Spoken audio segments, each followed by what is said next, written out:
Welcome viewers, today I'm going to show you breadth first search pathfinding, and how it works. This is the program I coded using Python. As you can see, a path draws from my mouse to this fixed point. This fixed point can be anywhere on the grid and this program will find the shortest path from my mouse to the fixed point. I can even add obstacles like this. I made it where, when you hold down left click, you can quickly add obstacles. This program will always draw the most efficient path.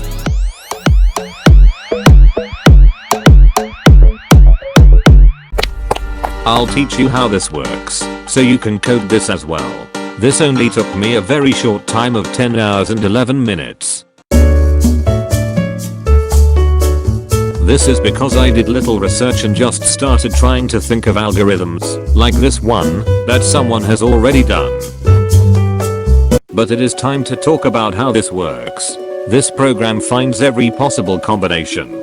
For example, if there was a line with 2 points, the program would search its way down to the other point. This program does this until a path was found, or all points are taken. In this case, there are 2 possible ways to get to the end. The program will go through them evenly and see which one makes it to the end first. This works, but there is a problem. Your computer will not be able to handle this program on a large grid due to all the processing needed. Well, if the program is evenly searching every area equally, it can mark each location on the grid with numbers starting from where it started. Now, this program only has to calculate the amount of plots on the grid minus the amount of obstacles.